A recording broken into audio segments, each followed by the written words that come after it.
চাঁদা না দেওয়ার কারণে সোহাগ নামের একজন যুবককে, টকবকে যুবককে পাথর দিয়ে নিক্ষেপ করে দুনিয়ার থেকে বিদায় করা হয়েছে, ঠিক কিনা বলেন? তারা কেমন মুসলমান? নির্বাচন আসলে একই নামাজ দুইবার পড়ে, ঠিক কিনা? আসরের নামাজ এক পাড়ায় পড়ে, আবার আর এক পাড়ায় গিয়ে আসরের নামাজ পড়ে, ঠিক কিনা? সুদ খেয়েছে, তাদেরকে বলবো আপনি নামাজ পড়েন। ঘুষ নিয়েছেন, তাদেরকে বলবো নামাজ পড়েন। অন্যায় করেছেন, নামাজ পড়েন। জুলুম করেছেন, তাদেরকে বলবো নামাজ পড়েন। টেন্ডারবাজি করেছেন, আপনি নামাজ পড়েন। আপনি চাঁদাবাজি করেছেন, নামাজ পড়েন। জেনা করেছেন, নামাজ পড়েন। ব্যভিচার করেছেন, নামাজ পড়েন। নামাজ পড়লে ভালো হওয়ার সুযোগ আছে না নাই? বৈজ্ঞানিক সায়েন্স যেটা বলছে, যদি কোনো মানুষ এই দুনিয়ার নাজ নেয়ামত পাওয়ার পরে, এই দুনিয়ার যত খানা পিনার আয়োজন করা হয়েছে সব কিছু খাওয়ার পর একবার মালিকের দরবারে যদি শুকরিয়া আদায় করতে পারে, বিজ্ঞান বলছে যে 4 প্রকার রোগ থেকে তারা মুক্তি পাবে। সুবহানাল্লাহ বলেন। জোরে বলুন তো, কয় প্রকার রোগ? A B C D. এতে আলসার রোগ পৃথিবীর মানুষের আছে না নাই? বিতে ব্লাড প্রেশার রোগ দুনিয়ার মানুষের হয় কিনা? সিতে ক্যান্সার রোগ পৃথিবীর মানুষের আছে না নাই? ডিতে ডায়াবেটিস, যেটা প্রত্যেকটা মানুষের আছে না নাই? এই যে আমরা যে ভাত, তরকারি, গোশ, মাছ ইত্যাদি খাদ্যদ্রব্যগুলো আমরা পেটের ভিতরে প্রবেশ করাই, খিদা লাগলে যে পেটের ভিতরে খাদ্যগুলো আমাদের প্রবেশ করানো হয়, এই খাদ্যগুলো ব্যতিক্রম হওয়ার কারণে শরীর যেটা ধারণ করতে পারে না, এই জন্য বিভিন্ন রোগ সৃষ্টি হয়। তার মধ্য থেকে 4 প্রকার রোগ হয়। এই 4 প্রকার রোগ থেকে তারাই মুক্তি পাবে যারা আল্লাহর নিয়ামত পাওয়ার পরে শুকরিয়া আদায় করবে। কার?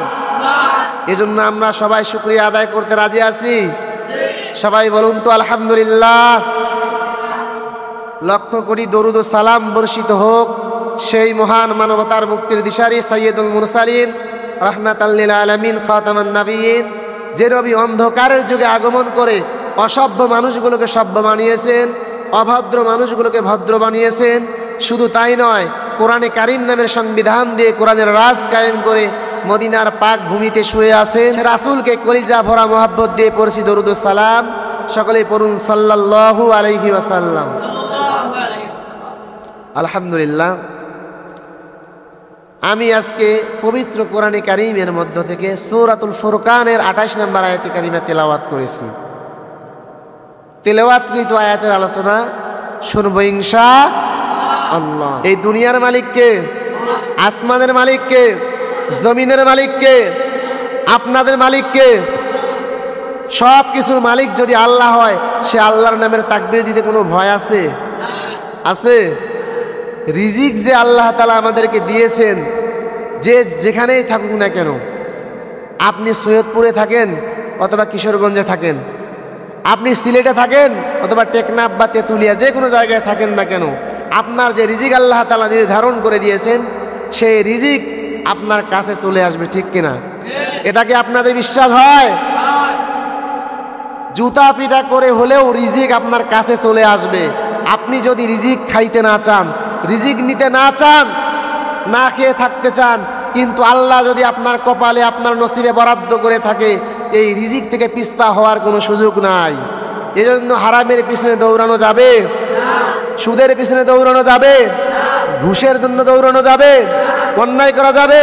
জুলুম, অবিচার, টেন্ডারবাজ, চাঁদাবাজ করা যাবে? এজন্য আসেন শুনেন এক্সাম্পল, একটা রিজিকের উদাহরণ দিয়ে আমি আমার মূল আলোচনায় প্রবেশ করব। ওয়ামা তাওফিকি ইল্লা বিল্লাহ। এই যে আজকে আমি মাহফিলের স্টেজে মঞ্চে বসে আলোচনা শুরু করে দিয়েছি, এমতাব অবস্থায় একজন হুজুর এভাবে বক্তব্য শুরু করে দিয়েছেন। তো বক্তব্য চলাকালীন অবস্থায় বলছেন, ওয়াল্লাহু খায়রুর রাযিকিন। রিজিকের মালিক হলো কে? রিজিকের মালিক আল্লাহ। আপনি যে কোনো জায়গায়, যে কোনো অবস্থায় থাকেন না কেন, জুতা পেটা করে হলেও রিজিক আপনার নসিবে চলে আসবে। এই কথা একজন ওয়াজিন বক্তা বক্তব্য দিতেছে। একজন শ্রোতা দাঁড়িয়ে বলছে, হুজুর আপনি আজকে বক্তব্য দিলেন রিজিকের মালিক আল্লাহ, আমি আজকে থেকে খানা পিনা সব বন্ধ করে দিলাম, আমি দেখতে চাই, জানতে চাই রিজিকের মালিক কেমন করে আল্লাহ হয়। সে জেদ করলো, আল্লাহ তাআলার সঙ্গে জেদ শুরু করে দিল। আজকে থেকে খানা পিনা বন্ধ করে দিলাম, দেখি তো রিজিক কেমন করে আমার নসিবে চলে আসে, কেমন করে পেটের ভিতরে রিজিক চলে যায়, এটা আমি দেখতে চাই।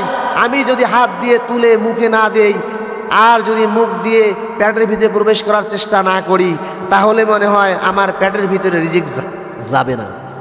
এই হুজুর যে বক্তব্য দিলে এই বক্তব্যে যাতে করে ভুল হয়, এজন্য সে জেদ করে খানা পিনা ছেড়ে দিয়ে বাড়ির থেকে বের হয়ে জঙ্গলের কাছে চলে গেলেন।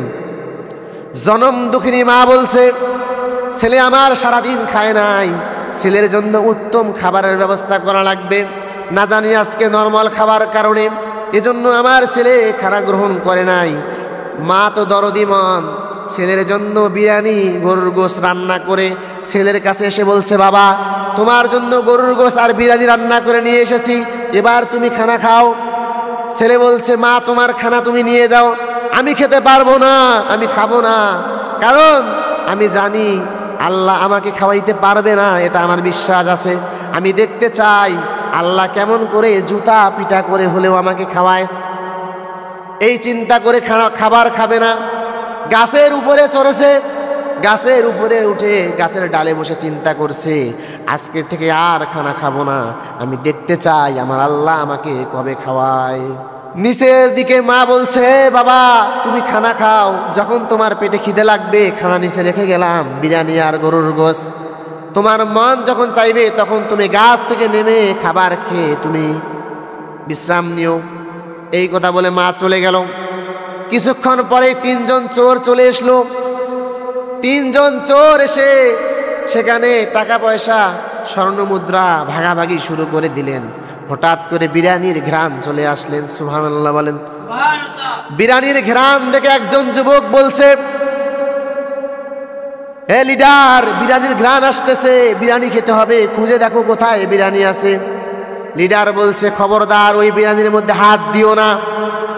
চোরের যে চেলাচামুন্ডা আছে তারা বলছে, লিডার বলেন কি, এতদিন পর বিরিয়ানির ঘ্রাণ পেয়েছি, বিরিয়ানিও পেয়েছি, এই বিরিয়ানি আমি খেতে চাই। চোরের লিডার বলছে, খবরদার ওই বিরিয়ানি তুমি খেও না। চেলাচামুন্ডা বলছে, লিডার বলেন কি, এই বিরিয়ানি যদি আমি না খাই আপনি তো সব খেয়ে ফেলবেন। চোরের লিডার বলছে, খবরদার ওই বিরিয়ানি খাওয়ার আগে একবার চেক করা লাগবে, ওই বিরিয়ানিতে হয়তো বিষ মিশানো থাকতে পারে, কারণ এই বিরিয়ানিতে বিষ মিশিয়ে আমাদেরকে এই বিষ মেশানো বিরিয়ানি খাওয়ায় আমাদেরকে এখানে একবারে মৃত্যুবরণ করা লাগবে। যখন আমরা মরে যাব তখন আমাদের স্বর্ণ মুদ্রা যে চুরি করে নিয়ে এসেছি, টাকা পয়সা সব নিয়ে ভেগে যাবে একজন। দেখো আশেপাশে কোনো মানুষ আছে কিনা, যে থাকবে তাকে ধরে নিয়ে আসো। খুঁজতে খুঁজতে গাছের উপরে ওই যে যুবককে ডাক দিয়ে বলছে, এই যুবক, তুমি নিচে বিরিয়ানি রাখছো, এই বিরিয়ানির মধ্যে বিষ মিশিয়ে রাখছো, কারণটা হলো এই বিষ মেশানো বিরিয়ানি যদি আমরা খাই, খেয়ে মারা যাব, তারপরে স্বর্ণ মুদ্রা টাকা পয়সা নিয়ে তুমি এখান থেকে উধাও। এই মনে করে বিরিয়ানি নিচে রেখে উপরে উঠে বসে আছো। যুবক বলছে, না না, বিষ মিশানো হয় নাই। বলছে, বীজ মিশানো হয় নাই, তাহলে তুমি গাছ থেকে নামো, সেখানকার বিরিয়ানিগুলো তুমি ভক্ষণ করো, এই বিরিয়ানিগুলো তুমি টেস্ট করো, বিষ আছে কিনা জানতে চাই। যুবক ছেলে আর গাছ থেকে নামে না, তার পাও ধরে টেনে হেসড়ে নামিয়ে বলছে, আগে বিরিয়ানি খাও, বিষ আছে কিনা, বিষ মিশাইছো কিনা টেস্ট করো। যুবক বলছে, না না, এই বিরিয়ানি আমি খেতে পারবো না, আমি জেদ করেছি, আমি কোনো খানা খাবো না। এবার চোরের লিডার বলছে, এ চেলাচামুন্ডার দল, তাড়াতাড়ি ওকে ধরে জুতা পিটা করে ওর বিরিয়ানি ওকে খাওয়াও, টেস্ট করাও, কারণ এই বিরিয়ানির মধ্যে যদি বিষ মেশানো থাকে আমরা খেয়ে মারা যাব আর টাকা পয়সা নিয়ে এসে উদাও হবে। অতএব চেলাচামুন্ডা লিডারের কথা শুনে ওই যুবককে জুতা পিটা করে বিরিয়ানি খাওয়াইছে। জোরে বলুন তো, রিজিকের মালিক কে? জোরে বলতে হবে, রিজিকের মালিক কে? আল্লাহ যাকে খাওয়ায় জুতা পিটা করে হলেও খাওয়ায়। আল্লাহু খায়রুর রাজিকিন। আজকে যারা খাবার খেয়েছেন বুঝতে হবে আপনার নসিবে আপনার খাবার চলে এসেছে, আপনার নসিবে আপনার খাবার ছিল, এজন্যই আপনি খাবার খেয়েছেন। এই সমস্ত কিছু খাবার পরে শুকরিয়া আদায় করবেন কার? জোরে বলুন তো কার? যদি একবার শুকরিয়া আদায় করতে পারেন, তাফসীরে ইবনে কাসিরের ভিতরে এসেছে আলহামদুলিল্লাহ পড়তে গেলে 8টি হরফ উচ্চারণ করা লাগে। জোরে বলুন তো কয়টি হরফ? 8টি হরফ উচ্চারণ করলে আলহামদুলিল্লাহ যদি কেউ 8টি হরফ উচ্চারণ করতে গিয়ে বলে, আল্লাহ তাআলা তাদের জন্য 8টা জান্নাতের দরজা ওপেন করে দিবেন। সুবহানাল্লাহ বলেন। কয়টি জান্নাতের দরজা? এই যে সুবহানাল্লাহ পড়েছেন, সুবহানাল্লাহ পড়তে গেলেও তো 7টি হরফ উচ্চারণ করা লাগে। আল্লাহর পবিত্রতার ঘোষণা দিতে হয়। সুবহানাল্লাহ পড়তে গেলে 7টি হরফ যখনই উচ্চারণ করে সুবহানাল্লাহ বলেছেন, তখনই আল্লাহ তাআলা জাহান্নামের 7টা দরজা বন্ধ করে দিয়েছেন। সুবহানাল্লাহ বলেন। আসেন মূল আলোচনার দিকে যাই, শুনবেন? তাহলে শুনেন, এই যে স্টেজে বসে আলোচনা শুরু করে দিয়েছি, তার আগে শুনেন, কিছু কিছু এলাকায় দেখবেন শীতকালীন সিজন শুরু হয়ে গেছে, কিছু কিছু মানুষ খেজুর গাছ থেকে রস নামায়। আপনারা কি দেখেছেন? খেজুর গাছ থেকে যারা রস নামিয়ে ফেলে, গাছের মধ্যে গাছটা একটু কেটে ফেলে, কেটে একটা কাঠি লাগায়, লাগানোর পরে একটা হাঁড়ি লাগিয়ে দেয়, যাতে করে ওই কাঠির মাধ্যমে এসে হাঁড়িতে রসগুলো পড়ে। ঠিক কিনা? ওই কাঠি লাগানোর পরে হাঁড়িটা যদি 2-4 হাত দূরে লাগায়, তাহলে কি কাঠি দিয়ে রস এসে ওই হাঁড়িতে পড়বে? কিয়ামত পর্যন্ত রস ভর্তি হবে?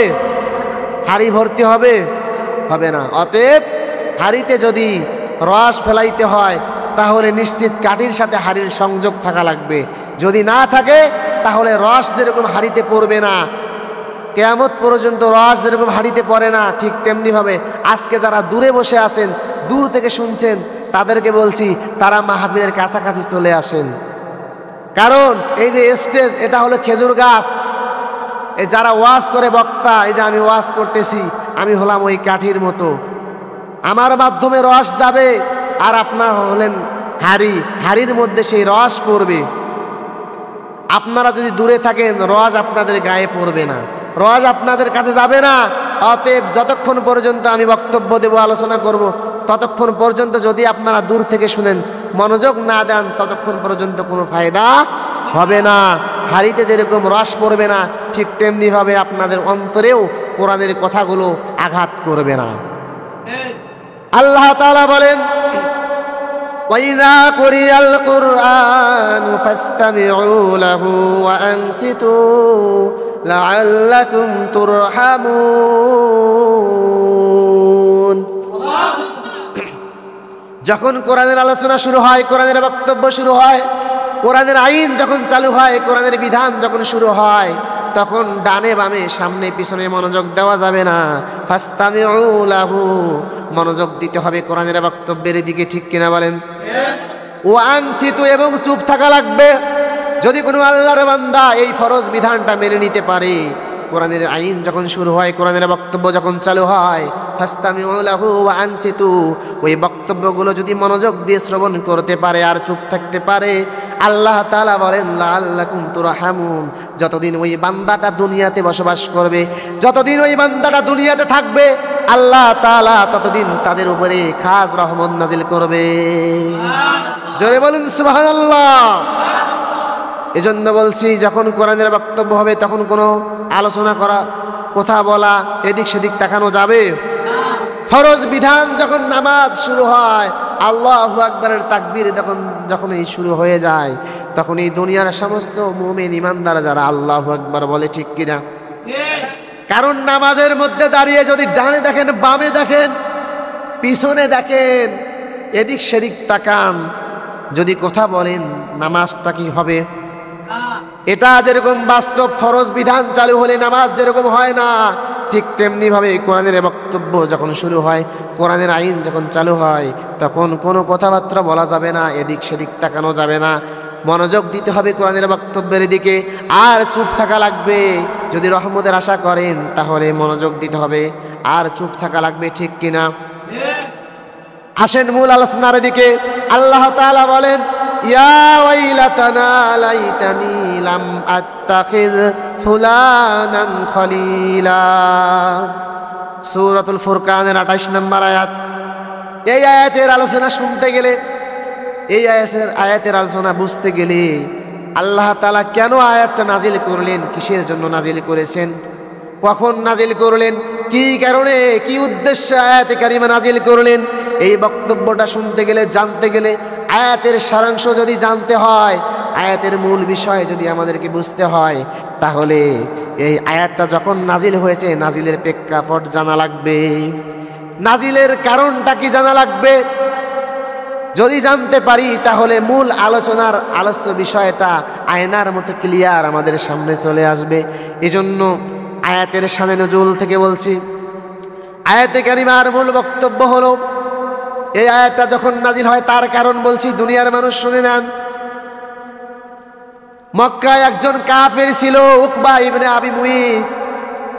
উকবা ইবনে আবি মুইত বিশাল বড় একজন কাফের ছিল, বিশিষ্ট ব্যবসায়ী ছিলেন, কোটিপতি মানুষ, শিল্পপতি ছিলেন। ব্যবসার খাতিরে দেশে বিদেশে সফর করতেন এবং দেশীয় বিদেশীয় বন্ধু বান্ধবদেরকে, ব্যবসায়ী বন্ধুদেরকে দাওয়াত করে করে তার বাসায় নিয়ে আসতেন, খাবার খাওয়াতেন। তার বাসায় নিয়ে এসে খাবার খাওয়াতেন, দাওয়াত করে খাবার খাওয়াতেন। এরকম করে একদিন অ্যারেঞ্জমেন্ট শুরু করতে যাচ্ছে, হঠাৎ করে বন্ধু বান্ধবদেরকে দাওয়াত করেছে, অমুক তারিখের আয়োজনের প্রিপারেশন নিতে যাচ্ছে। একজন ব্যক্তি দাঁড়িয়ে বলছে, উকবা ইবনে আবি মুইত, তুমি দেশি বন্ধু বিদেশি বন্ধু কোটিপতি শিল্পপতি ব্যবসায়ী যারা আছে তাদেরকে দাওয়াত করে করে তোমার বাসায় খাওয়াইতে পেরেছো, কিন্তু আজ অবধি তুমি কি মুহাম্মদকে তোমার বাড়িতে দাওয়াত খাওয়াইতে পেরেছো? কারণ মুহাম্মদ কিন্তু একজন বিশিষ্ট ব্যবসায়ী, মুহাম্মদ কিন্তু তার যশ খ্যাতি কিন্তু অনেক, তারও কিন্তু সুনাম আছে, তাকে কিন্তু আজ অবধি দাওয়াত করতে পারো নাই, দাওয়াত খাওয়াইতে পারো নাই। অতএব তুমি কি পারবে তোমার বাসায় এনে মুহাম্মদকে দাওয়াত খাওয়াইতে? এই কথা শুনে উকবা ইবনে আবি মুইত বলছে, আমি যে কোনোভাবে, যে কোনো কায়দায়, যে কোনো অবস্থায় হোক না কেন মুহাম্মদকে আমার বাড়িতে এনে দাওয়াত খাওয়াবো। বিশ্ব নবীজির বাড়িতে উকবা ইবনে আবি মুইত গিয়ে ডাক দিয়ে বলছে, মুহাম্মদ, আমার বাসায় তোমার দাওয়াত, কারণ তুমি বিশিষ্ট ব্যবসায়ী, তোমার সুনাম আছে, তোমার যশ খ্যাতি অনেক আছে, এজন্য তোমাকে দাওয়াত দেওয়ার জন্য আমি এসেছি। অতএব তোমার দাওয়াত আমার বাড়িতে। বিশ্ব নবীজি ডাক দিয়ে বলছেন, উকবা ইবনে আবি মুইত, তুমি কি জানো না আমি কোনো কাফের বাড়ি দাওয়াত খাই না, কোনো মুশরিকের বাড়ি দাওয়াত খাই না, কোনো বেঈমানের বাড়ি দাওয়াত খাই না, যারা ঈমান গ্রহণ করে না তাদের বাড়িতে দাওয়াত কবুল করি না।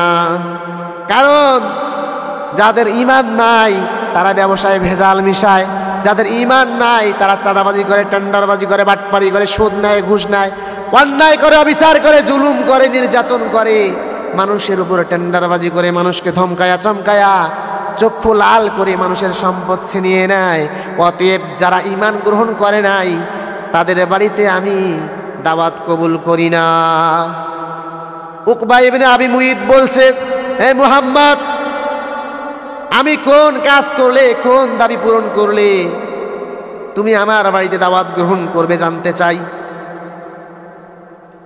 বিশ্ব নবীজি বললেন, উকবা ইবনে আবি মুইত, তাহলে শুনে নাও, তুমি যদি আমাকে সাক্ষী রেখে কালিমা গ্রহণ করতে পারো, ঈমান গ্রহণ করতে পারো, তাহলে আমি তোমার বাড়িতে দাওয়াত কবুল করব। সুবহানাল্লাহ বলেন।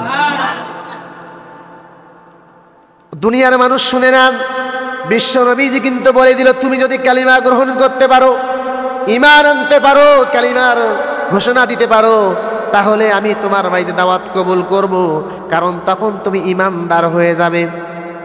কিন্তু দুনিয়ার বর্তমানের যারা মানুষ, এই দুনিয়ার মানুষগুলোকে যদি দাওয়াত করা হয়, কোনো মানুষ কি চিন্তা করে দেখেছে ওই মানুষটা সুদখোর নাকি ঘুষখোর, ওই মানুষটা জেনাকারী নাকি অন্যায়কারী নাকি জুলুমকারী, এই চিন্তা করে না। দাওয়াত দিলেই পেট পালানোর জন্য ওই বাড়িতে হাজির, ঠিক কিনা বলেন? অথচ রাসূল বললেন, কালিমার ঘোষণা না দেওয়া পর্যন্ত আমি তোমার বাড়িতে দাওয়াত কবুল করতে পারি না। কোনো সুদখোরের বাড়ি রাসূল দাওয়াত খায় নাই, ঘুষখোরের বাড়ি দাওয়াত খায় নাই, টেন্ডারবাজ যারা করেছে, চাঁদাবাজ যারা করেছে তাদের বাড়িতে দাওয়াত কবুল করে নাই। অতএব এখন দুনিয়ার মানুষ কিন্তু আর যাচাই করে না, বাছাই করে না, দাওয়াত দিলেই পেট পালানোর জন্য চলে যায়, ঠিক কিনা? আপনারাও কি এরকম দাওয়াত দিলেই চলে যাবেন? ঘুষখোর সুদখোর বাঁচার দরকার আছে না নাই? কারণ আমরা ইবাদত করি কার? এক আল্লাহর ইবাদত করি। কারণ আল্লাহ তাআলা বলেন ইবাদত করতে, ইবাদত কবুল হওয়ার শর্তই হলো চারটা। জোরে বলুন তো কয়টা? ইবাদত কবুল হওয়ার শর্ত হলো চারটা। এক নাম্বার হলো আল ঈমান, বিশুদ্ধ ঈমান থাকা লাগবে। আল ইখলাস, সব কিছু ইবাদত বন্দেগী হবে আল্লাহর জন্য, ইখলাসের নিয়তে, খুলুসিয়াতের নিয়তে, আল্লাহ তাআলাকে রাজি খুশি করার জন্য ইবাদত করা লাগবে। মানুষকে দেখানোর উদ্দেশ্যে নামাজ পড়লে নামাজ হবে, মানুষকে দেখানোর উদ্দেশ্যে হজ করলে হজ হবে, মানুষকে দেখানোর উদ্দেশ্যে যাকাত দিলে কি যাকাত হবে? এই আমলগুলো যেরকম মানুষকে দেখানোর উদ্দেশ্যে করলে হয় না, ঠিক তেমনি ভাবে আল ইখলাস, খুলুসিয়াত থাকা লাগবে। 3 নাম্বার হলো as-সুন্নাহ ওয়াল ইত্তিবা, রাসূলের সুন্নত অনুসরণ অনুকরণ করার মাধ্যমে ইবাদত। রাসূলের সুন্নত যদি না থাকে ওই ইবাদতের কিঞ্চিত পরিমাণ দাম আল্লাহর কাছে নাই। 4 নাম্বার ইবাদত কবুলের শর্ত হলো হালাল খাদ্য গ্রহণ করা, হারাম থেকে দূরে থাকা। আল্লাহর নবী বিশ্ব নবীজি বলেন লা ইয়াদখুলুল জান্নাতা জাসাদুন গুজিয়া বিল হারাম, যারা হারাম ভক্ষণ করে তাদের শরীরটা কোথায় যাবে? জাহান্নামে। এজন্য হারাম থেকে দূরে থাকা লাগবে।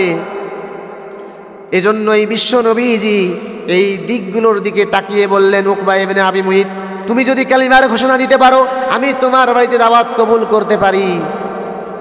উকবা ইবনে আবি মুইত বলছে, মুহাম্মদ আমাকে কালিমা পড়ে মুসলমান বানিয়ে দেন।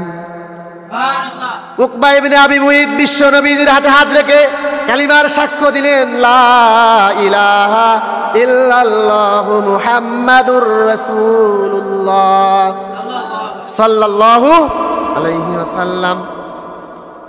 এবার বলছেন উকবা ইবনে আবি মুইত, যাও যাও তোমার বাড়িতে আমি দাওয়াত কবুল করেছি।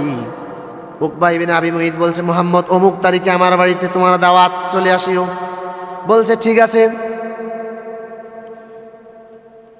একই দিনে কাফেরদেরকে দাওয়াত করেছেন, আব্দুল্লাহ ইবনে উবাইকে দাওয়াত করেছেন, আবু লাহাবকে দাওয়াত করেছেন, যত কাফের ছিল সমস্ত কাফেরদেরকে এক এক করে দাওয়াত করেছেন একই দিনে তার বাড়িতে। উকবা ইবনে আবি মুইত চিন্তা করে দেখলেন, আজকে তো মুহাম্মদ আমার বাড়িতে আসবে, অতএব এই কাফেরদের সঙ্গে কি মুহাম্মদের খাবার দেব? যদি এই কোটিপতি কাফের শিল্পপতিদের সঙ্গে মুহাম্মদকে বসাই তাহলে হয়তো আমার ইজ্জত নষ্ট হতে পারে। অতএব আজকে মুহাম্মদকে আগে আগে দাওয়াত খাওয়া দাওয়া করে মুহাম্মদকে বিদায় করব। মুহাম্মদকে ডাক দিয়ে নিয়ে আসলেন, আগে ভাগে দাওয়াত খাওয়া দাওয়া করিয়ে বিদায় করে দিলেন। এখনকার জামানার মানুষ কি এরকম নাই? জাতির শ্রেষ্ঠ সন্তান ওলামায়ে কেরাম, হাফেজ মাওলানা মুফতি এবং তালেবে ইলম ছাত্রদেরকে দেখবেন কিছু ব্যবসায়ীরা, সুদখোর, ঘুষখোর, জেনাখোর, ব্যভিচারী, অন্যায়কারী, জুলুমকারী, এরা দাওয়াত করবে। তার সাথে সাথে ফির তাদের আত্মীয় স্বজন ব্যবসায়ীদেরকে দাওয়াত করে, কিন্তু তালেবে ইলম ছাত্র আর আলেম ওলামাদেরকে আগে ভাগে চটের মধ্যে বসিয়ে ওয়ান টাইম প্লেটের মধ্যে খানা দানা খাওয়ায়া দাওয়াত শেষ করে তাদেরকে আগে ভাগে বিদায় দেয়, ঠিক কিনা? কিন্তু কিছুক্ষণ পরে যখন বিশিষ্ট ব্যবসায়ী তারা যখন আসবে, তাদেরকে ডাইনিং টেবিলে বসিয়ে দামি দামি প্লেটের মধ্যে খানা গ্রহণ করায়, ঠিক কিনা? খাবারের আয়োজন করে, তাও দেখবে সুন্দরী বউ দিয়ে একবারে খেদমতের ব্যবস্থা করে, 18 বছর মেয়ে দিয়ে খেদমতের ব্যবস্থা করে, ঠিক কিনা? আর দেখবেন জাতির শ্রেষ্ঠ সন্তান আলেম ওলামাদেরকে যখন খাবারের আপ্যায়ন করা হয় তখন দেখবেন কোথায় বুড়া আর কোথায় বুড়ি, কোথায় বয়স্ক, কোথায় যেগুলো চলে না, এলাকার যেগুলো মানে অপরিষ্কার বিচ্ছিন্ন মানুষ, এদেরকে দিয়ে তাদের খাবার পরিবেশন করে, ঠিক কিনা? এই বিবেক আজকে জাতির কোথায়? আলেম ওলামাদেরকে আজকে শ্রদ্ধা করতে জানে না, সম্মান করতে জানে না। এই আলেমরা ইফটিজিং করে, আলেমরা টেন্ডারবাজি করে, চাঁদাবাজি করে, অন্যায় করে, মানুষকে আঘাত করে। কারণ খবরদার, এই আলেমরা কখনোই এই কাজগুলো করে না। এই আলেমরা পড়েছে কোরআন হাদিস থেকে, আল মুসলিমু মান সালিমাল মুসলিমুনা মিন লিসানিহি ওয়া ইয়াহদি। খাঁটি মুসলমান তারা যাদের হাতের দ্বারা, মুখের দ্বারা অপর মুসলমান নিরাপত্তা পায়, নিরাপদ থাকে। এই আলেমরা জানে বিধায় আজকে মুসলমানদেরকে নিরাপত্তা দেয়, ঠিক কিনা? এজন্য আলেমদেরকে সম্মান করবেন, শ্রদ্ধা করবেন, যাতে করে আলেমরা অসম্মান না হয়। এবার আসেন, আগে ভাগে মুহাম্মদকে দাওয়াত করে খাওয়া দাওয়া করে বিদায় করে দিলেন। কিছুক্ষণ পরেই বাল্য বন্ধু আব্দুল্লাহ ইবনে উবাই হাজির হয়ে গেলেন। আব্দুল্লাহ ইবনে উবাই এসে বলছে, উকবা ইবনে আবি মুঈত বন্ধু, আমি শুনেছি তুমি নাকি মুহাম্মদের হাতে কালিমা গ্রহণ করেছো, মুহাম্মদের হাতে হাত রেখে কালিমা পরে ঈমান গ্রহণ করেছো, তুমি নাকি মুসলমান হয়েছো, কথাটা বাস্তব কিনা জানতে চাই। উকবা ইবনে আবি মুঈত বলছে, বন্ধু তুমি তো আমার বাল্য বন্ধু, তোমাকে আর কি বলবো, কারণ আমি বেকায়দায় পড়ে মুহাম্মদের হাতে হাত রেখে কালিমা পড়েছি, অন্তর থেকে কালিমা বিশ্বাস করি না, অন্তর থেকে কালিমা পড়ি নাই। কেমন মুসলমান দেখছেন, অন্তর থেকে কালিমা পড়ে নাই। এখনকার বর্তমানের জামানায় এই শ্রেণীর মানুষ দুনিয়ায় আছে না নাই? মুখে মুখে দাড়ি, মুখে মুখে টুপি, মুখে মুখে জুব্বা পাঞ্জাবি, মুখে মুখে নামাজ, মানুষ দেখানোর জন্য হজ, মানুষ দেখানোর জন্য দান খয়রাত যাকাত, ঠিক কিনা? বললে বলবেন যে হুজুর আমরা তো রাসূলের হাতে হাত রেখে কালিমা পড়ি নাই, আপনাকে আর রাসূলের হাতে হাত রেখে কালিমা পড়া লাগবে না। উকবা ইবনে আবি মুঈত রাসূলের হাতে হাত রেখে কালিমা পড়লেন, রাসূলকে সাক্ষী রেখে কালিমা পড়লেন। তারপরেও আব্দুল্লাহ ইবনে উবাইকে বলছে, বন্ধু আমি তো অন্তর দিয়ে কালিমা পড়ি নাই, অন্তর থেকে কালিমা বিশ্বাস করি না, আমি বেকায়দায় পড়ে চাপে পড়ে কালিমা পড়েছি, অতএব বন্ধু তুমি আমাকে বিশ্বাস করো, আমি ঈমান গ্রহণ করি নাই। ঠিক তেমনি ভাবে কিছু কিছু মানুষ আছে, এরা কালিমা উচ্চারণ করে ঠিক, কালিমার জন্য দাড়ি রাখছে ঠিক, নামাজ পড়ে ঠিক, হজ করে ঠিক, যাকাত দেয় ঠিক, ইবাদত বন্দেগী সব ঠিকঠাক।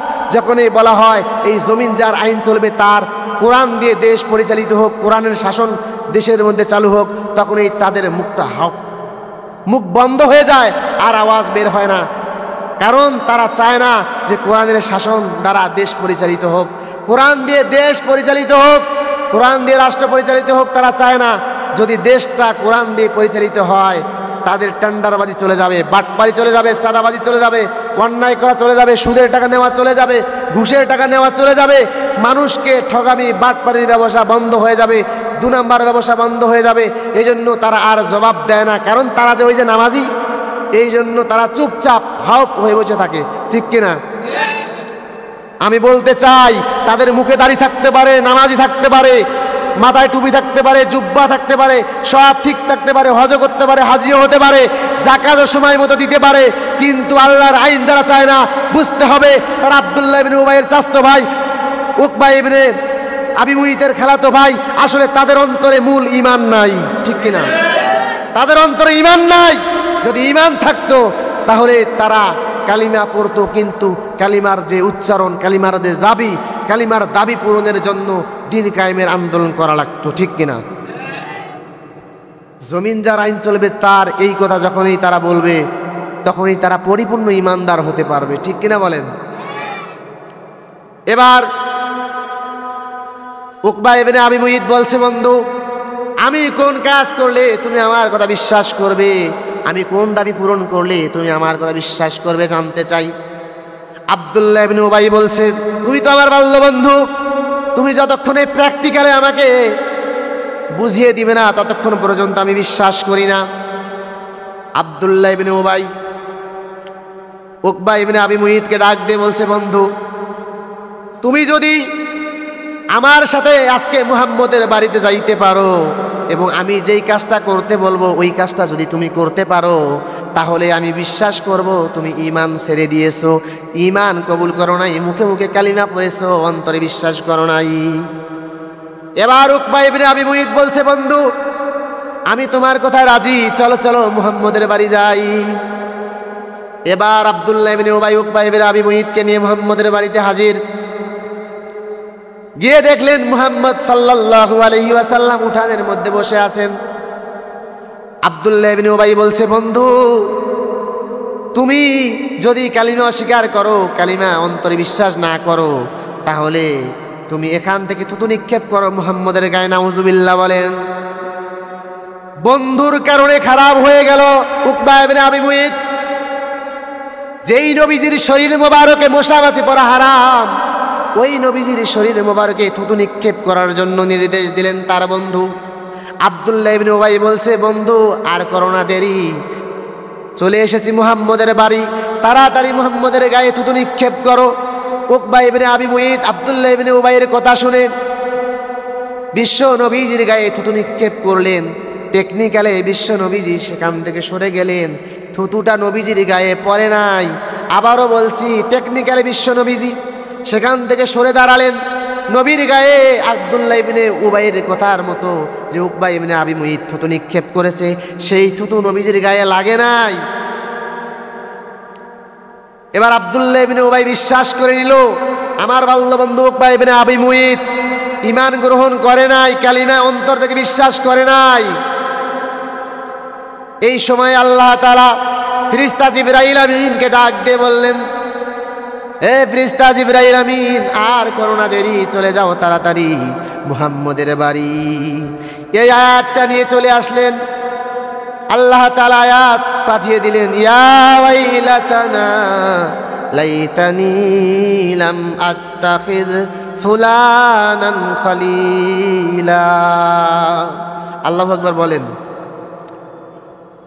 সেই দিন আল্লাহ তাআলা এই আয়াতটা নাজিল করে জানালেন, দুনিয়ার মানুষ কিয়ামতের মাঠে দুই হাত বুকের মধ্যে দিয়ে থাপড়াবে আর বলবে, দুই হাত বুকের মধ্যে থাপড়াবে আর বলবে, দুনিয়াতে যদি ওই সমস্ত লম্পট বাটপার যাদের চরিত্র নষ্ট ছিল তাদেরকে যদি বন্ধু না বানাতাম, দুনিয়াতে যদি তাদেরকে বন্ধুরূপে গ্রহণ না করতাম, তাদেরকে যদি বন্ধু না বানাতাম, হায় আফসোস, হায় আমার দুর্ভোগ।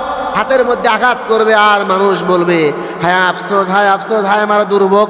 কেন দুনিয়াতে সুদখোরকে বন্ধু বানিয়েছি, কেন দুনিয়াতে চাঁদাবাজিকে বন্ধু বানিয়েছি, কেন দুনিয়াতে টেন্ডারবাজিকে বন্ধু বানিয়েছি, কেন দুনিয়াতে অন্যায়কারীকে বন্ধু বানিয়েছি, কেন দুনিয়াতে সুদখোরকে বন্ধু বানিয়েছি, ঘুষখোরকে কেন বন্ধু বানিয়েছি।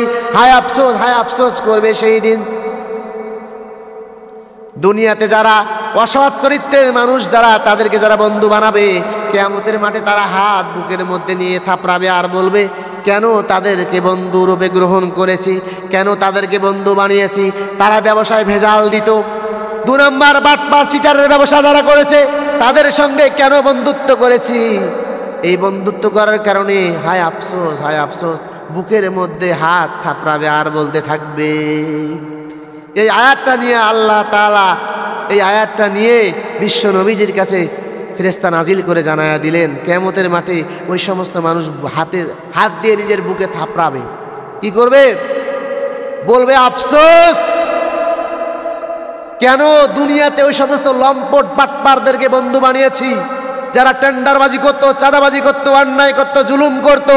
কারণ নবীজি বলেন, আয-যুলমু যুলুমাতু ইয়াওমাল কিয়ামা, জুলুম কিয়ামতের দিন ভীষণ অন্ধকার হয়ে দেখা দিবে। এই জুলুম যারা করেছে তাদেরকে যারা বন্ধু বানিয়েছে তারাও সেই দিন জুলুমের শিকার হবে, তারাও সেই দিন জুলুমকারী হবে। আল্লাহর নবী বিশ্ব নবী বলেন, ওয়াত্তাকুল্লাহা দাওয়াতুল মাজলুম ফাইন্না লাইসা বাইনাহু ওয়া বাইনাল্লাহিল হিজাব। যারা জুলুম করে, এই জুলুমকারী ব্যক্তি যাদের উপরে জুলুম করবে, ওই মজলুম ব্যক্তি যদি আল্লাহর কাছে একবার ফরিয়াদ করে, আল্লাহকে যদি একবার বলে ডাক দেয়, হাত তুলে মুনাজাত করা লাগবে না। বলার কারণে ওই ব্যক্তিটা যে করলো, শব্দ করলো, আঘাত পাইলো, এই আঘাতটা প্রকাশ করার কারণে, এই আঘাতটা প্রকাশ করার কারণে আল্লাহ তাআলার দুনিয়া, আল্লাহ তাআলার শত শত পর্দা সরে যাবে, আর মজলুমের বদদুয়াটা আরশে আজিমে কবুল হয়ে যায়। ওয়াত্তাকুল্লাহা দাওয়াতুল মাজলুম, মাজলুমের উপর জুলুম করা যাবে না। যদি কেউ জুলুম করে, আল্লাহ তাআলার শত পর্দা সরে যাবে, মাজলুমের বদদুয়া আরশে আজিমে চলে যায়। কোথায় যায়? এজন্য জুলুম করা যাবে। সেই দিন বলবে, আমি কেন জুলুমকারীর পক্ষে ছিলাম, কেন আমি অন্যায়কারীর পক্ষে ছিলাম, কেন বেনামাজিকে বন্ধু বানিয়েছি, কেন সমাজের দুশ্চরিত্রা টেন্ডারবাজ, চাঁদাবাজ, বাটপারদেরকে বন্ধুরূপে গ্রহণ করেছি। আসেন, বন্ধু কাদেরকে আমরা বানাবো? আল্লাহ তাআলা বলেন, ইন্নামা ওয়ালিয়ুকুমুল্লাহ, 1 নাম্বার মুমিনদের বন্ধু হবে আল্লাহ। জোরে বলুন তো কে? 1 নাম্বার মুমিনদের বন্ধু হবে আল্লাহ। আল্লাহ যদি আপনার বন্ধু হয়, আল্লাহ যদি আপনার বন্ধু হয়ে যায়, ওয়ালা খাউফুন আলাইহিম ওয়ালা হুম ইয়াহজানুন, আর কোনো চিন্তা থাকবে না, আর কোনো ভয় থাকবে না। আল্লাহ যদি বন্ধু হয়, আল্লাহর সামনে দাঁড়িয়ে যদি আপনি নামাজ আদায় করতে পারেন, আর নামাজে গিয়ে যদি দুই সিজদার মাঝখানে একটা দোয়া আছে, আল্লাহুম্মা গফিরলি, আল্লাহ আমাকে মাফ করে দাও, ওয়ারহামনি, আমাদের উপরে রহমতের রহমত নাজিল করো, ওয়াআফিনি, আমাদেরকে নিরাপত্তা দাও, ওয়ারযুকনি, আমাকে আমার রিজিকের মধ্যে বরকত নাজিল করো, ওয়াহদিনি, আমাদেরকে হেদায়েত নসিব করো। এই দোয়া যদি নামাজে দাঁড়িয়ে আপনি বলতে পারেন, দুই সিজদার মাঝখানে যদি বসে বলতে পারেন, তাহলে সব কিছু কবুল করে নেবেন যিনি, তিনি কে? ইন্নামা ওয়ালিয়ুকুমুল্লাহ। আল্লাহ যদি বন্ধু হয় আর কোনো ভয় থাকবে না। কোনো ভয় আছে? আপনার বন্ধু যদি আপনার সাথে থাকে, আপনার কোনো ভয় আছে? অতএব 1 নম্বরে মুমিনদের বন্ধু হবে কে? ওয়া রাসূল। 2 নম্বরে মুমিনদের বন্ধু হবে রাসূল। এখন বলবেন রাসূল বন্ধু হবে, রাসূলকে তো বন্ধু বানিয়েছি, রাসূলকে বন্ধু বানিয়েছি, কেমন করে বন্ধু বানিয়েছেন? নবীজি বলেন, লা ইউমিনু আহাদুকুম হাত্তা আকুনা হাব্বা ইলাইহি মিন ওয়ালিদিহি ওয়া ওয়ালাদিহি ওয়ান নাসি আজমাইন। একজন মুমিন ইমানদার মানুষ ততক্ষণ পর্যন্ত পরিপূর্ণ ইমানদার হতে পারবে না যতক্ষণ পর্যন্ত নিজের পিতামাতা, আত্মীয় স্বজন, স্ত্রী পুত্র, পরিবারের সকল লোকদের থেকে বিশ্ব নবীজিকে বেশি ভালোবাসতে পারবে। যতক্ষণ পর্যন্ত বিশ্ব নবীজিকে জীবনের থেকে বেশি ভালোবাসতে পারবে না, নিজের কলিজার থেকে বেশি ভালোবাসতে পারবে না, ততক্ষণ পর্যন্ত দুনিয়ার কোনো মানুষ পরিপূর্ণ ইমানদার হতে পারবে না। নবীজি বলেন, দুনিয়ার কোনো মানুষ যদি ইমানদার হয়, মুমিন হয়, ওই মানুষটা আমার বন্ধু হয়ে যায়। সুবহানাল্লাহ বলেন।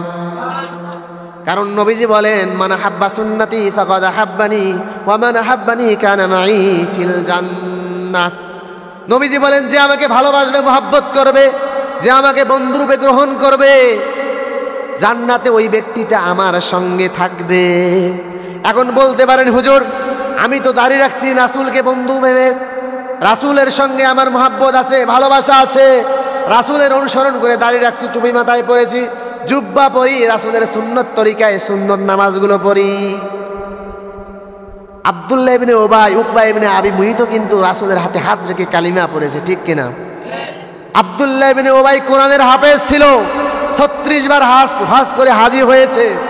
উকবা ইবনে আবি মুইত কিন্তু রাসূলের হাতে হাত রেখে, রাসূলকে সাক্ষী রেখে কালিমা গ্রহণ করেছে, কিন্তু অন্তরে বিশ্বাস করে নাই। এজন্য আব্দুল্লাহ ইবনে উবাই, উকবা ইবনে আবি মুইত ইমানদার হতে পারে। অতএব সাবধান, মুখে মুখে দাড়ি, মাথায় টুপি, মানুষকে দেখানোর জন্য নামাজ, হজ, কালিমা, যাকাত এগুলো আদায় করলেই কিন্তু পরিপূর্ণ ইমানদার হওয়া যায়।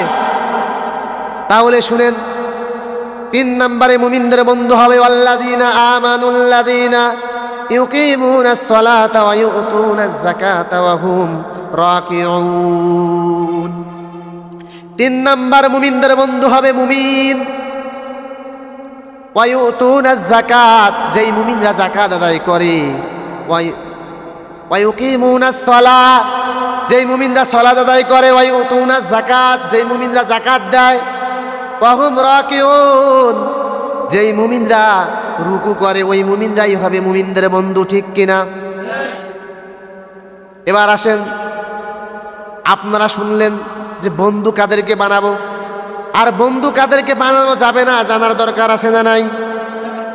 কারণ নবীজি বলেন, আহাব্বুল আমালি ইলাল্লাহি আদওয়ামুহা ওয়া ইন কাল্লা। যে ব্যক্তি ভালো কাজের পথ দেখায়, সে ওই ভালো কাজের মধ্যে সওয়াব পায়। আজকে মাহফিলে শোনার জন্য আপনি যাদেরকে দাওয়াত করেছেন, আপনি চলে এসেছেন, তারাও চলে এসেছে, আপনার মন মাহফিলের মধ্যে নাই। অতএব যেই বান্দাটা চলে আসলো আপনার কথার মাধ্যমে, ওই বান্দাটা যদি কোরআনের আলোচনা শুনে হেদায়েত পেয়ে যায়, যতদিন আমল করবে ততদিন আমলের সওয়াব আপনিও পেতে থাকবেন। সুবহানাল্লাহ বলেন। এই যে ইন্টারনেট, ফেসবুক, ইউটিউব এগুলা যারা চালায়, তারা ভালো করেই জানে যে একটা মেয়ে উলঙ্গ অবস্থায়, এদিকের কাপড় সেদিকের কাপড় নাই, তারা যদি এই ভিডিওটা করে 30 সেকেন্ডের ভিডিও, 1 মিনিটের ভিডিও যদি আপলোড করে, রিলস ভিডিও হোক আর যে কোনো ভিডিও হোক, টিকটক হোক, ফেসবুক হোক, যে কোনো জায়গায় যদি পোস্ট করে, করার সাথে সাথে দেখবেন যে হাজার হাজার লাইক, হাজার হাজার কমেন্ট, ঠিক কিনা? আর হাজার হাজার শেয়ার, লক্ষ লক্ষ ভিউ, ঠিক কিনা? কিন্তু এই যে আজকের আলোচনা ওয়াজ মিডিয়ার মাধ্যমে যাবে, এই ওয়াজগুলো দেখবেন যে আমাদের ওয়াজ, বিশেষ করে হামিদুল ইসলাম মিসবাহ সাহেবের ওয়াজ দেখবেন যে 200-500 লাইক, 100-150 কমেন্ট, 50-60-100টা শেয়ার, ঠিক কিনা? কিন্তু একজন মেয়ের ডান্স, এদিক সেদিক নাচ গান বাজনা ছেড়ে দিল, দেখবেন যে 1 million view, lakh lakh share, আবার লক্ষ লক্ষ কমেন্ট, আছে না নাই? এই শেয়ার, লাইক, কমেন্ট, ভিউ এগুলা কি দাড়ি পাকা মুরব্বীরা করেছে? মুরব্বী মা বোনেরা করেছে? নিশ্চয় এগুলো যুবকরা করেছে, ঠিক কিনা? কারা করেছে? যুবকরা করেছে। কারণ তারা জানে না যে ভালো কাজের পথ দেখায় সে ভালো কাজের সওয়াব পায়, আর যে খারাপ কাজের পথ দেখায় সে খারাপ কাজের সওয়াব পায়। গুনাহের পথ দেখালে সে গুনাহের সওয়াব পাবে। অতএব এই যে দেখবেন সারা রাত যুবকরা ইন্টারনেট চালায়, কি চালায়? 100 বছর, 50-60 বছর পূর্বের যুবকদের চেহারা দেখবেন কি টকবক করতেছে, তাদের চেহারা মালটা আপেল কমলার মতো, ঠিক কিনা? এখনকার যুবকদের চেহারার দিকে তাকাবেন যে তাদের চেহারা দুমরায়া মুস্কায়া কিসমিস, ঠিক কিনা? কারণ রাত ভরে যদি টিকটক, ফেসবুক, বিভিন্ন প্রকারের নেটের মধ্যে যদি ইউটিউবের বিভিন্ন ভিডিও যদি দেখতে থাকেন, পর্নোগ্রাফি যদি দেখতে থাকেন, তাহলে তাদের চেহারা ঠিক থাকবে? দেখবেন যে চাপার মধ্যে কোনো গোস্ত নাই।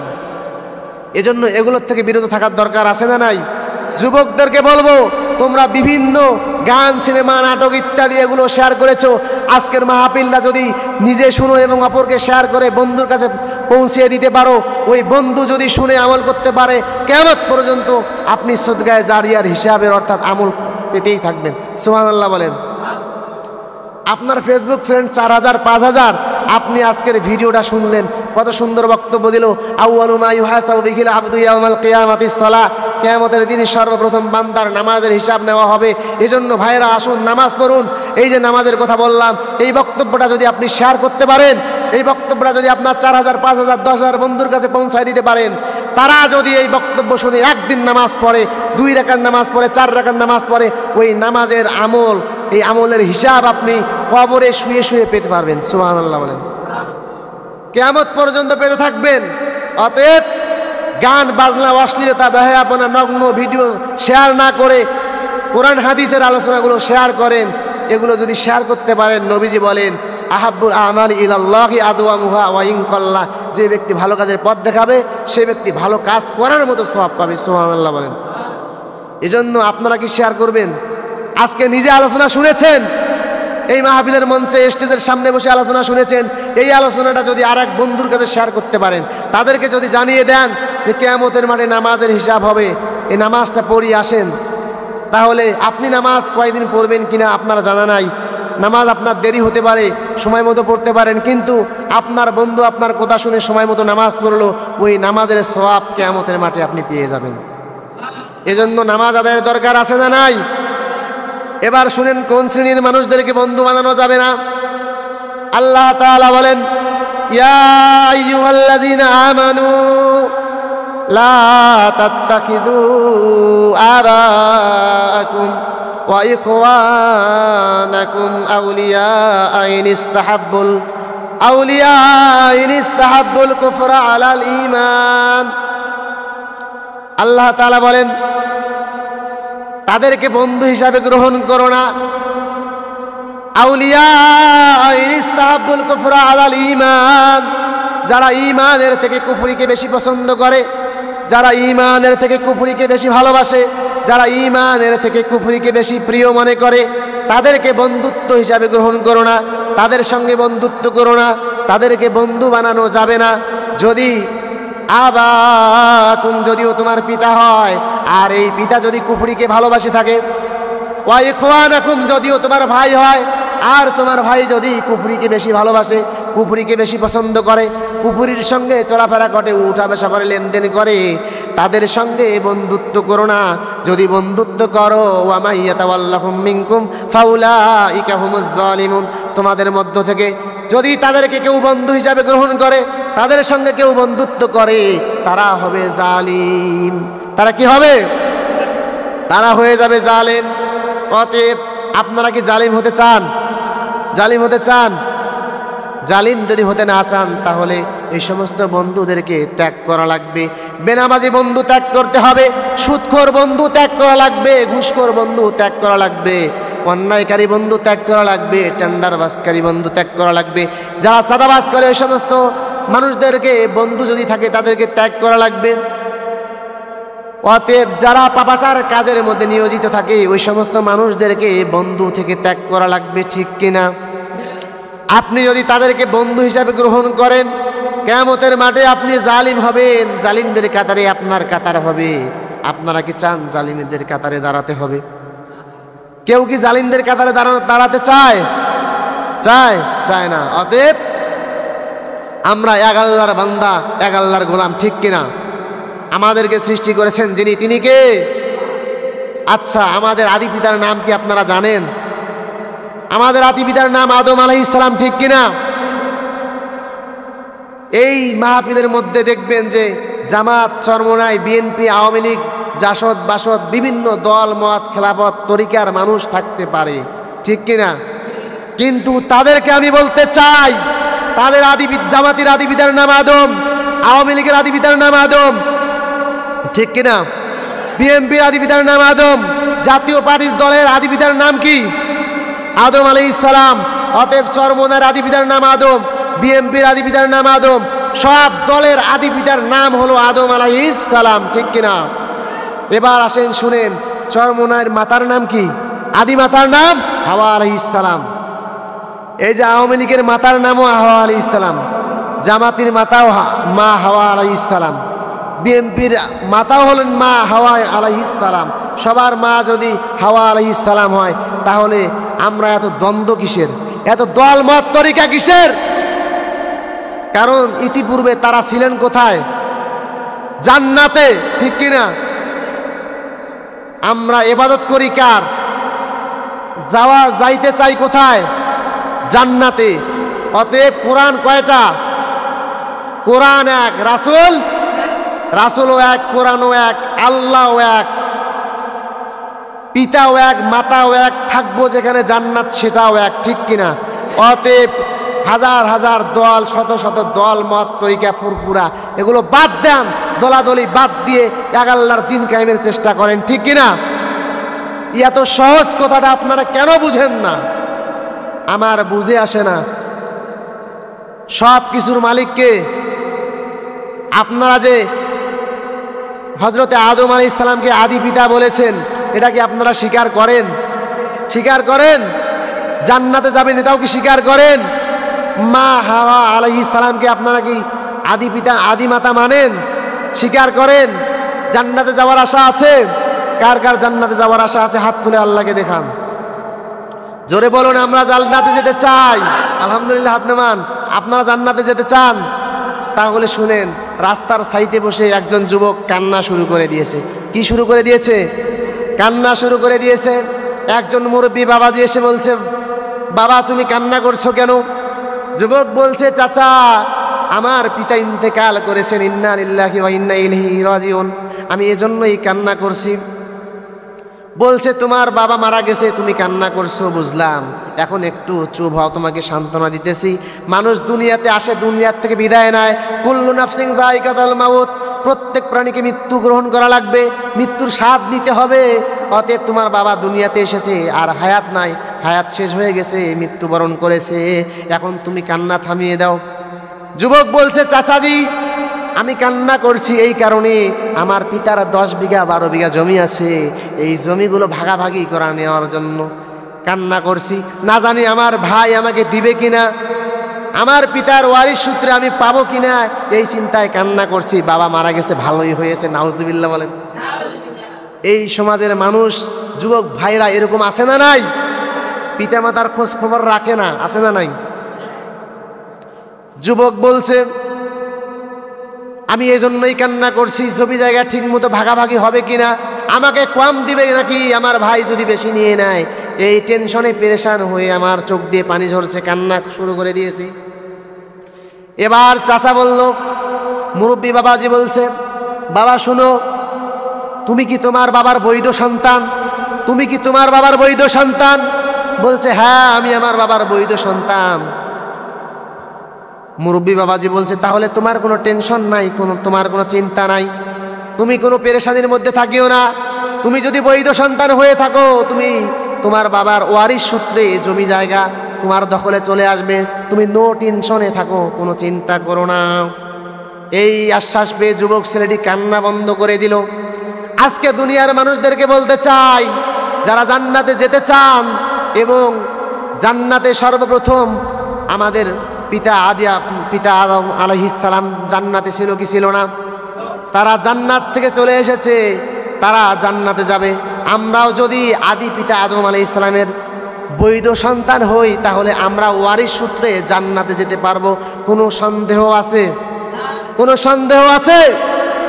উতুল্লিম বাদা যালিকা জানিম, যারা আলেমদেরকে কষ্ট দেয়, আলেমদেরকে আঘাত করে, আলেমদেরকে মিথ্যা মামলা হামলা দিয়ে জেলখানায় বন্দি করে, মিথ্যা মামলা দিয়ে চাকরিজীবী আলেমদেরকে চাকরির থেকে ছিন্ন করে, মিথ্যা মামলা দিয়ে আলেমদেরকে গ্রেপ্তার করে, মিথ্যা মামলা দিয়ে আলেমদেরকে হয়রানি করে, তাদেরকে বলতে চাই, উতুল্লিম বাদা যালিকা জানিম, আলেমদের সঙ্গে দুর্ব্যবহার করার কারণে তোমরা কি যারোর সন্তান, অবৈধ সন্তান, তোমরা জান্নাতে যেতে পারবে না। জান্নাতে তারাই যাবে যারা আদম আলাইহিস সালামের বৈধ সন্তান, ঠিক কিনা বলেন? অতএব আমরা নিজেকে দাবি করি আদম আলাইহিস সালামের বৈধ সন্তান, আমরা আদি পিতা আদম আলাইহিস সালামের সন্তান, আমরা যেতে চাই জান্নাতে। আমাদের মাতা হাওয়া আলাইহিস সালাম, আমরা যেতে চাই কোথায়? আমরাও যেতে চাই জান্নাতে। অতএব আমরা যদি জান্নাতে যেতে চাই, তাহলে আমরা বৈধ সন্তান দাবি করি। বৈধ সন্তান দাবি করলে আদি পিতা আদম আলাইহিস সালাম যে তরিকা ফুরফুরা, যেই কোয়ালিটির ছিলেন, তিনি সর্বপ্রথম আল্লাহ তাআলার প্রথম নবী হিসাবে স্বীকৃতি তিনি পেয়েছেন। কিন্তু ইতিপূর্বে বিশ্ব নবীজি আসার সাথে সাথেই সমস্ত নবীর কিতাবগুলো রহিত হয়ে গেছে। এখন আমাদের নবীজির কিতাবগুলো মানা লাগবে, ঠিক কিনা? কথা বলেন, ঠিক কিনা? এখন বলবেন যে হুজুর, নবীজির সুন্নত তো আমরা মেনে চলি, নবীজির তরিকা তো আমরা মেনে চলি, আমরাও তো নবীজির ওয়ারিস, আশেকে রাসূল, নবীজির উম্মত, ঠিক কিনা? এই দুনিয়ার সমস্ত মুসলমান যারা আছে, তাদেরকে যখন বলা হবে আপনি কি নবীর উম্মত, মুসলমান, ইমানদার, বলবে হ্যাঁ আমি নবীর উম্মত, মুসলমান, ইমানদার, আমি কালিমা পড়েছি, ঈমান গ্রহণ করেছি, ঈমান এনেছি। বলবে কি না? বলবে কি না? তারপরে বলবে, দেখেন আমার গালে দাঁড়িয়ে আছে, মাথায় টুপি আছে, জুব্বা পরেছি, কালিমা বিশ্বাস করেছি, ঈমান এনেছি। কিন্তু এটা হচ্ছে সুরত। আমি বলতে চাই, নবীজির সুরত, কিন্তু সিরাতে মুস্তাকিমের পথে চলা লাগবে, যেই রাস্তায় ফারিকুম ফিল জান্নাহ ওয়া ফারিকুম ফিস সাঈর, একটা রাস্তা জান্নাতের আর একটা জাহান্নামের। সিরাতে মুস্তাকিমের পথে চলা লাগবে। সিরাত হলো রাসূল যেই পথে চলতে গিয়ে মার খেয়েছে, যেই পথে চলতে গিয়ে, যেই রাস্তায় চলতে গিয়ে মার খেয়ে শিহাবে আবি তালিবের জেলখানায়, পাহাড়িয়া জেলখানায় বন্দী ছিলেন, যেই রাস্তায় চলতে গিয়ে, সিরাতে মুস্তাকিমের পথে চলতে গিয়ে, কোরআনের আইন বাস্তবায়ন করতে গিয়ে আল্লাহ রসুল উহুদ, বন্দক, খন্দকের যুদ্ধ, এই সমস্ত যুদ্ধগুলো কায়েম করে যুদ্ধের মধ্যে রক্ত ঝরিয়েছে, উহুদের প্রান্তে দাঁত ভেঙেছে, ঠিক কিনা বলেন? দাঁত শহীদ করেছে, শরীর থেকে রক্ত ঝরিয়েছে। অতএব আমাদেরকেও সেই রাস্তায় চলা লাগবে, লাগবে কিনা? এই জিহাদের মাধ্যমে যুদ্ধ করে আল্লাহর নবী, বিশ্ব নবী সাল্লাল্লাহু আলাইহি ওয়াসাল্লাম সিরাতে মুস্তাকিমের পথে চলতে গিয়ে নবীজির উপরে ঝড় এসেছে, তুফান এসেছে, জেলখানায় বন্দী ছিল আবু লাহাব, আবু জেহেল, উতবা, সাইবা, ওয়ালিদ বিন মুগিরা, এরা বিশ্ব নবীজিকে কষ্ট দিয়েছেন। কথা বলেন, ঠিক কিনা? এই কষ্টকে অপেক্ষা করে যেই শরীর মোবারকে মশামাছি পরা হারাম ছিল, সেই শরীর থেকে রক্ত ঝরিয়ে কোরআনে কারিম দিয়ে 10 বছর রাজত্ব কায়েম করেছে, ঠিক কিনা? 10 বছর কোরআন দিয়ে রাষ্ট্র পরিচালনা করেছেন যিনি, তিনিকে আপনারা কি 5টা বছরের জন্য দেখতে চান? কারণ আপনারা তো আশিক রাসূল দাবি করেছেন, 5 বছর কোরআন দিয়ে রাষ্ট্র চলুক। আপনারা কারা কারা চান হাত তুলে দেখান।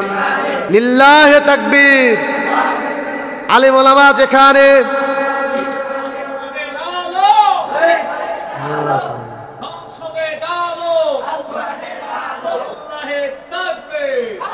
মাশাআল্লাহ আলহামদুলিল্লাহ। আপনারা আল্লাহ সবাইকে কবুল করুন, জোরে বলুন আমিন। রাসূলের সুন্নত তরিকায় দেশ চালানোর দরকার আছে না নাই?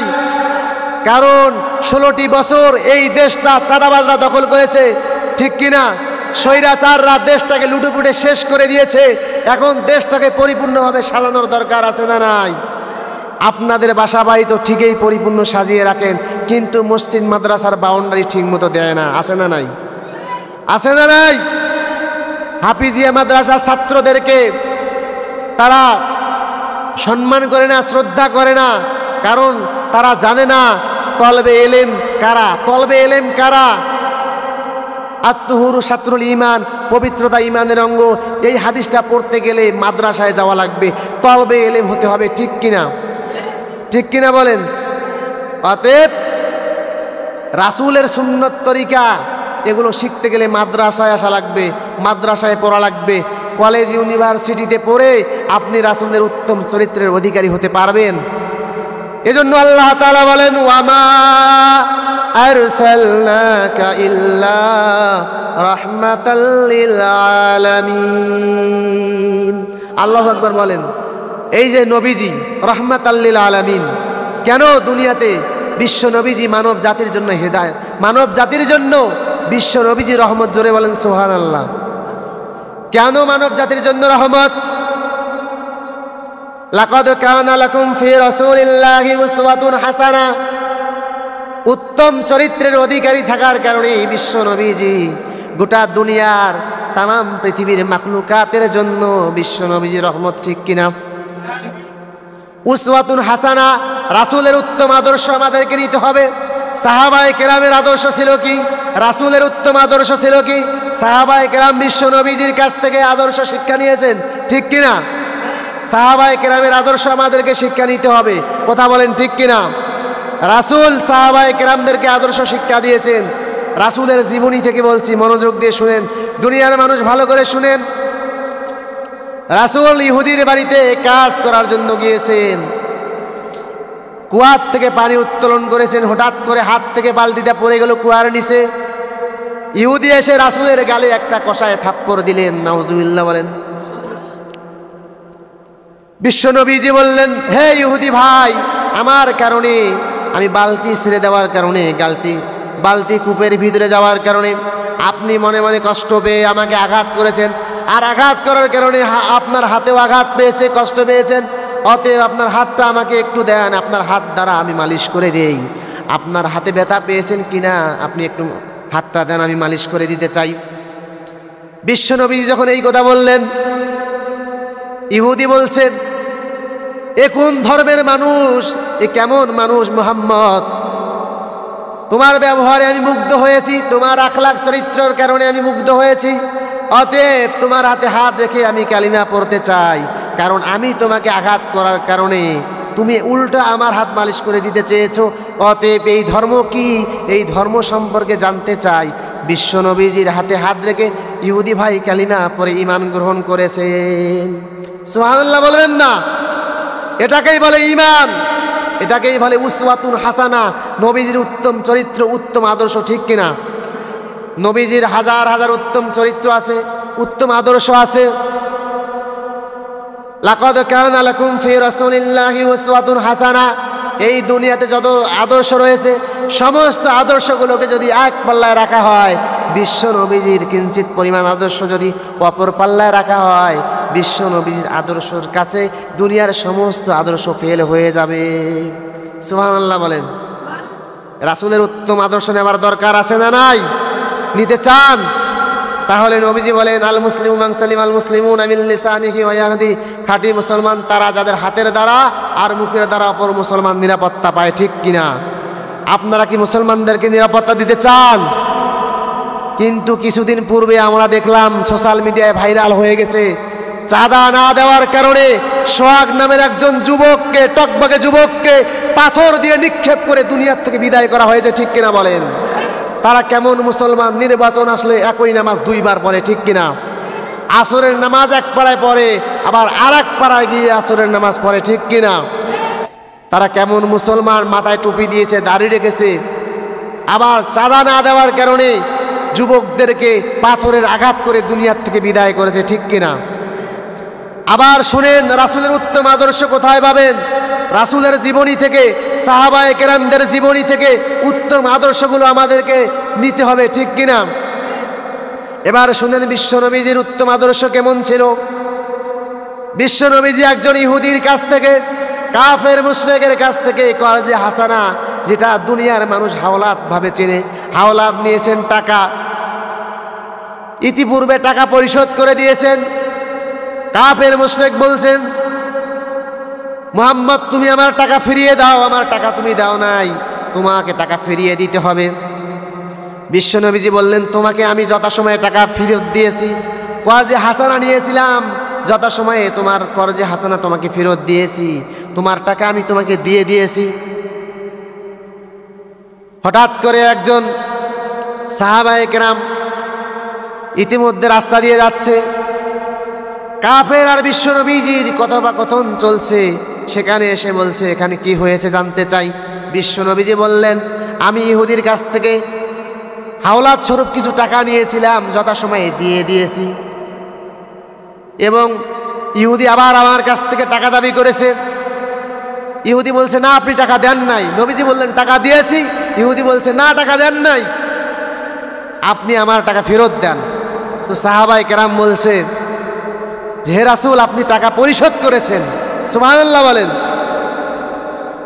বিশ্বনবীজি ডাক দিয়ে বললেন, হে সাহাবায়ে কেরাম, তুমি কেমন করে বললে আমি টাকা পরিশোধ করেছি কিনা, টাকা নিয়েছি কিনা? নেওয়ার সময় তুমি ছিলে না, টাকা পরিশোধ করার সময়ও তুমি ছিলে না, তুমি কেমন করে সাক্ষ্য দিলে আমি টাকা পরিশোধ করেছি? সাহাবায়ে কেরাম বললেন, ইয়া রাসূলুল্লাহ, ইয়া হাবিবাল্লাহ, কেন বিশ্বাস করব না? আল্লাহকে তো দেখা যায় না, আল্লাহকে ওয়াদেখা আল্লাহকে বিশ্বাস করেছি। জান্নাত দেখা যায় না, ওয়াদেখা জান্নাতকে বিশ্বাস করেছি। আখিরাত দেখা যায় না, ওয়াদেখা আল্লাহ ওয়াদেখা আখিরাতকে বিশ্বাস করেছি। কিয়ামত তো দেখি নাই, ওয়াদেখা কিয়ামতের বিচারকে বিশ্বাস করেছি। হে আল্লাহর রাসূল সাল্লাল্লাহু আলাইহি ওয়াসাল্লাম, এই সমস্ত ওয়াদেখা কথাগুলো যদি বিশ্বাস করতে পারি, আর সামান্য করার টাকা নিয়েছেন, ফেরত দিয়েছেন, এ কথা বিশ্বাস করব না? এ কথা যদি বিশ্বাস না করি, আমার ঈমান থাকবে না। ইহুদি বললেন, হ্যাঁ মুহাম্মদ, টাকা দিয়ে দিয়েছো। এটা কেমন আদর্শ?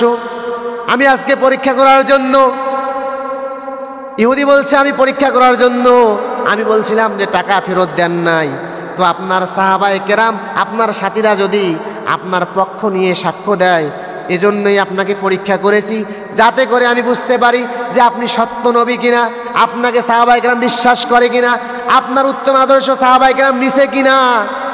অতএব হে মুহাম্মদ, আমাকে আপনার হাতে হাত রেখে কালিমা পড়ায়া তোমার ইসলাম ধর্ম গ্রহণ করাও। জোরে বলেন সুবহানাল্লাহ। এই উত্তম চরিত্র দরকার আছে না নাই? এখনকার নেতাদের চরিত্র মানুষ মিছিল করে ফুলের মতো, পবিত্র কথা বলেন, ঠিক কিনা? আরে ফুল যদি পবিত্র হয়, ফুলকে তো ভালোবেসে কিছুক্ষণ পরে, আধা ঘন্টা 1 ঘন্টা পরে ডাস্টবিনে নিক্ষেপ করে, কথা বলেন, ঠিক কিনা? যে সমস্ত নেতার চরিত্র হবে ফুলের মতো, ফুল কিছুক্ষণ পর নষ্ট হয়ে যায়। কিছু কিছু দুনিয়ার মানুষ আছে, এরা স্লোগান চালায়, মিছিল চালায়, আমার নেতার চরিত্র অমুক ফুলের মতো পবিত্র, ঠিক কিনা?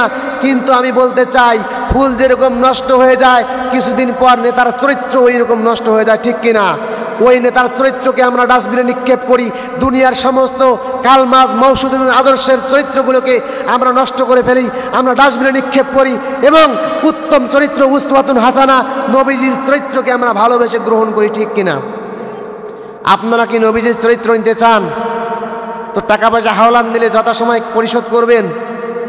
হাওলাত দেশ থেকে চলে যাচ্ছে, মানুষের বিশ্বাস নাই যে হাওলাত নিলে দিবে কিনা, ঠিক কিনা? এজন্য আর হাওলাত দেয় না। সুদের টাকা চাইলে টাকার অভাব পড়ে না, ঠিক কিনা? হাওলাত চাইলে টাকা পাওয়া যায় না, সুদের টাকার অভাব পড়ে না, আর বাকি রাখলে ওই টাকা জিন্দেগিতে উঠে না, ঠিক কিনা? এজন্য বাকিও আর মানুষ দিতে চায়, বিশ্বাস নষ্ট হয়ে গেছে, ঠিক কিনা বলেন? উসওয়াতুন হাসানা এই উসওয়াতুন হাসানার আমল আমাদেরকে গ্রহণ করা লাগবে। আরো কি আপনারা শুনতে চান উসওয়াতুন হাসানার আমল? আর দু একটা এক্সাম্পল নবীজির জীবনী থেকেও উদাহরণস্বরূপ আপনাদেরকে বোঝাতে চাই। যদি বুঝেন তাহলে ভালো, না বুঝলে ওই ফুলের মতো নষ্ট হয়ে গিয়ে ডাস্টবিনে যাওয়ার মতো নেতার অনুসরণ করা লাগবে, ঠিক কিনা? আমরা এমন নেতার অনুসরণ করব যে নেতা মানুষকে দেখানোর জন্য নামাজ পড়ে না, যে নেতা একমাত্র আল্লাহকে দেখানোর জন্য নামাজ পড়ে, আল্লাহকে রাজি খুশি করার জন্য নামাজ পড়ে। সেই নেতাগুলো কোথায় আপনাকে খুঁজে খুঁজে জাস্টিফাই করে, যাচাই করে, বাছাই করে বের করা লাগবে। কারণ আমরা এমন নেতার অনুসরণ করি যেই নেতা হলেন মুহাম্মদ সাল্লাল্লাহু, যেই নেতা একান্ত ব্যারিস্টার হবে আখিরাতের ময়দানে, ঠিক কিনা? কারণ ওই নেতার উপরে ঈমান না আনলে ঈমান থাকে না। আমানতু বিল্লাহ, আল্লাহর উপরে ঈমান আনা লাগবে।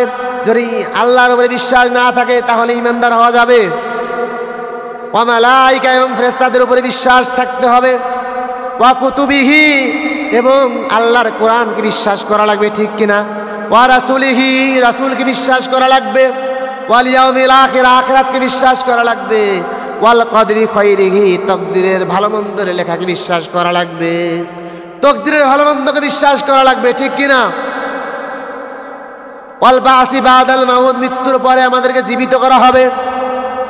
এই মৃত্যুর পরে জীবিত হতে হবে, এটার উপরে বিশ্বাস করা লাগবে। যদি বিশ্বাস না করি তাহলে ঈমান থাকবে? কথা বলেন, ঈমান থাকবে? থাকবে না। এজন্য আমাদেরকে এই বিষয়গুলোর উপর ঈমান আনতে হবে। আর যারা ঈমান আনবে না, তারা কুফরি করলো। আর অস্বীকার যারা করলো, আউলিয়া আইন ইস্তাহাবুল কুফরা আলাল ঈমান, এই কুফরি যারা করেছে তাদের সঙ্গে বন্ধুত্ব করা যাবে না। যারা আল্লাহর কোরআনকে বিশ্বাস করে না, আল্লাহকে যারা বিশ্বাস করে না, রাসূলকে যারা বিশ্বাস করে না, যারা আখিরাতকে বিশ্বাস করে না, তাকদীরের লেখাকে যারা বিশ্বাস করে না, যারা মৃত্যুর পরে জীবিত হতে হবে এই কথাকে যারা বিশ্বাস করে না, তাদের সঙ্গে বন্ধুত্ব করা যাবে? জোরে বলেন, যাবে? তাদের সঙ্গে বন্ধুত্ব করা যাবে না। এই জন্য আল্লাহ তাআলা বলেছেন আউলিয়া আইন ইস্তাহাবুল কুফরা আলাল ঈমান, তাদের সঙ্গে যদি বন্ধুত্ব করি, ওয়া মান ইয়াতাওয়াল্লাহুম মিনকুম ফাউলাইকা হুমুজ জালিমুন, আমরা জালিম হয়ে যাব, তারা জালিম হয়ে যাবে। এজন্য আমরা তাদেরকে বন্ধুত্ব করব না। এই যে অস্বীকার করেছে, যারা আল্লাহকে অস্বীকার করে, যারা রাসূলকে অস্বীকার করে, ফেরেশতাকে যারা অস্বীকার করে, যারা আখিরাতকে অস্বীকার করে, যারা কিয়ামতকে অস্বীকার করে, যারা মৃত্যুর পরে জীবিত হওয়াকে অস্বীকার করে, তারা কি ঈমানদার হতে পারে? কথা বলেন, পারে? আর যারা ঈমানদার যারা হবে তাদের একমাত্র কাজ হলো তারা সুদ খেয়েছে, তাদেরকে বলবো আপনি নামাজ পড়েন। ঘুষ নিয়েছেন, তাদেরকে বলবো নামাজ পড়েন। অন্যায় করেছেন, নামাজ পড়েন। জুলুম করেছেন, তাদেরকে বলবো নামাজ পড়েন। টেন্ডারবাজি করেছেন, আপনি নামাজ পড়েন। আপনি চাঁদাবাজি করেছেন, নামাজ পড়েন।